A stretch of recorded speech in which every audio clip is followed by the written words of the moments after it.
Everyone, and welcome to First Coast Living. I'm Casey DeSantis. Happy Victory Monday to you and yours. I'm Curtis Dvorak, and we are joined by our Jags insider, Mike K, because the Jaguars won. That was awesome. How are you?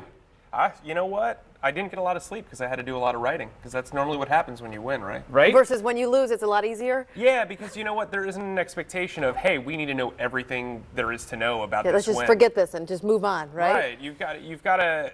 There's a tact with wins and losses. You know, you don't want to have it completely thrown in your face that you lost. Okay, all right, little grace, social grace. Well, it was a great game yesterday. I was at it 2 games in a row. The mustache made an appearance at both games, and I think that's why we're winning. Mike might have some other ideas of actual football reasons why we're winning. Well, see, I thought since I shaved that I was messing with the entire fan base's good juju, but apparently it's just all the mustache. Football-wise, this team has been a team that's won in blowouts. We hadn't seen them win dirty. Right. Yeah. This was a dirty win. Yeah. There was a lot that went wrong. There was a lot they shouldn't have come back from. Right. But they did. Yeah. And that's what good teams do. And that's what was exciting, because normally in the past, these are games that when that play happened, we're like, oh, great, we're going to lose. But it was crazy because I'm sitting there and a minute 30 left or so, and the horrible, couple bad ref calls, which you're going to get those and whatever. And then Blake throws a really bad pick, and my buddies all got up and left. And I go, where are you going? We got all our timeouts left. And sure enough, we stop them on 3 straight plays, get the ball back 58 seconds, tie the game, and go to overtime. But you're heading over there today to talk to the guys? Mm-hmm. It's actually their Victory Monday, so I'm just going to go talk to head coach Doug Marrone, who was exhausted after that game, because I can imagine the mental anguish that comes with, hey, we're up, we're down, we're up, we're down, we're up, we're down. Hey, there's 2 minutes left to go. But you know what I mean? All that stuff. So I'm looking forward to hearing what Doug has to say. Doug's typically very guarded, and then he'll give you a good nugget at the end. But yeah. Well, this is exciting, Casey. It's tough for us to remember when we've actually had a 6-3 record. I know, I'm at a loss for words. I can't remember when we were 6-3 last. I believe it's 2007. Yeah. And this is their first 3-game winning streak since 2013. So there's a lot of history. It's interesting. They've broken a lot of dreaded curses and streaks under Doug Marrone. It's only fitting now that they're prospering and they have this winning sense about them. Doug's already won more games in the first 9 games they've played than Gus Bradley did in any season that he was here. True. And Gus was there yesterday, and it was good to see him, and I got a chance to talk to him, and he was just as excited about the success we're having, because he's just that guy, and he was so excited for the guys that he helped coach for 4 minutes. But really cool. We have some really fun stuff. First Coast News sent out a tweet this morning about, hey, Jags fans, how do you describe how you're feeling in a GIF? And so we had some fun ones here. A lot of people exactly how they were feeling the last 2 minutes of the game. little wrestling stuff. It's exciting seeing this stuff. This is different from Jags fans, like excitement and. Well, I just saw a tweet from Mary, and I'm a huge fan of Mary. Mary tweets at me a lot, and I like the use of like the 50s, 60s cartoons. I think that's like a really classy move. Yeah, it's good stuff. Home Alone there, and there you go. There you go. Love you, Jags. So, yeah, it's all good stuff, man. This is fun. And there was, well, you can't see the whole pic, but he's got a great leather fanny pack. But, yeah, it was crazy. Crazy last 2 minutes, but huge win. 6-3, tied with the Titans. What are you hearing as far as flex games? I don't know what they're going to do with that. I actually thought that the Jaguars-Seahawks game in Week 14 was going to get flexed. The problem is Pittsburgh's playing the Ravens. That's a huge national audience to gamble on. Now, Week 17, that's Titans. The interesting one. So if we really want to talk about that one getting flexed, the only possible caveat to that would be the Falcons playing the Panthers. And chances are that'll be for a wild card game. So good stuff. Well, we keep winning. We'll keep having you on Mondays. Hey, how about that? I'm excited about that. Deal. I love being with you guys. Appreciate it, Mike. Thanks for taking the time. Get to First Coast News and check out all of Mike K's articles. He's awesome. He's got all the inside scoop. All right, we got some stuff coming up for you tonight. The Voice moves into knockout round to determine the top 12 acts getting a shot at the live episodes, which begin a week from tonight. Among the singers bidding for one of the 3 spots on Jennifer Hudson's team is Chris Weaver of Freeport, New York. Remember him? I think we showed him to you last week. If not, here's one of his previous performances. You know I can't stand it. You're running around. You know better, Daddy. I can't stand it. Come on. The way you put me down. Well.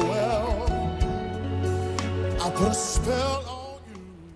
Yeah, he's got a real good voice. Very talented. This is the part I actually start getting excited when they get down to the final 12 and the live shows, and it's because there's still a lot of people left, but they got a chance to move ahead in the competition. Singers from Team Jennifer and Team Blake compete tonight at 8.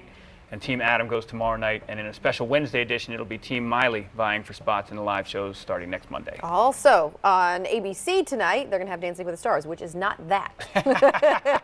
But getting on to that, this is great. have heard about things like chocolates or flowers being delivered for special occasions for the holidays, what have you. But what about those guys? What about goats? Well, a guy from Washington State has created a unique idea he is hoping that will catch on. And it's called, you ready for this? A goat-gram. I hope so, too. For $100, he'll show up at your door with his pet goat and a bouquet of flowers for you to feed the goat. Wilson originally got the idea from similar puppygrams, but ended up going with the goats he originally got to start a petting zoo. Use your resources, folks. He includes edible flowers as well as flowers. You get to not feed the goat, so the recipient has a memento from the goat-gram. They remember the good feelings, but they're going to forget what you gave them. But this, they're never going to forget. That's I would right. not forget that. That's and I'm sure the goats love it because then they get to eat the flowers, Yeah. you know? I used to do Jacksograms. Jackson. Did you? Yeah, Jacksograms. And it was me in a Cupid outfit where I go around and deliver stuff. But we got fun stuff here. Speaking The of goats animals. are taking over. Pet Apparently you're Ferocity second. Oh, even more pets. What a great thing. Here we go. Check out this picture of the First Coast News team at the Mutts and Media event earlier this month, helping raise money for local pet charities. And check this out, hedgehog What dressed is up for that? Halloween. It's a hedgehog, apparently. It's up right there on the bottom of the screen with the green thing on top. Oh, it's a hedgehog dressed as an iguana. Okay, I was just curious what I was looking at. And this one. Oh, look at Oh, that. somebody wants you to pay attention to him and not the football game. It was tough, apparently, if you watched Sunday's game. Three Yorkies, or Little Morkies tagged us on this picture of Instagram. That's their handle. There you go. Make sure you're tagging us on social media and pet pics. It's hashtag FCL Pet. Our Pet Paparazzi photo gallery is brought to you by affiliated veterinary specialists. Be sure to check out abspethospitals.com to learn more about caring for your pet. All right, we got some stuff we're going to give away free always. We got passes to see Justice League, the new film, Batman, Wonder Woman, Flash, Aquaman, Cyborg, form a superhero team to honor Superman following his death to save the planet. Well, there is a special movie screening tomorrow at 7:30 p.m. at the Regal Avenue. Just stop by, as always, our First Coast News lobby to grab a pass. They are available at first-come, first-served basis. I think we buried the lead. Superman died? I missed that. But oh well. Anyway, check that out, Justice League. Another freebie. We're going to give away 5 pairs of tickets to see Robert Dubach's The Book of Moron. There are 2 shows on November 18th. He's hilarious. Pull up the YouTube clips. You're going to love it. You can get all the details on fscjartistseries.org. To win tickets, just text the word book to 25543 by 3 p.m. 5 winners will be chosen at random. You must be at least 18 years old to enter. The winners will have to pick up their prize Here. right over there with Say Ruthie. hi to Ruthie or Darlene if you're Yes. here later in the afternoon. 2 fabulous people. Give her a all hug. right. Remember all of those fun games from your childhood, like the classics, like Colonel Mustard in the library with the candlestick, you know, with the mustache? Clue. Well, it turns out that some of these classics, like Clue, are being inducted now into the National Toy Hall of Fame. Who knew there was such a thing? But apparently it exists, and it's up in a museum in New York.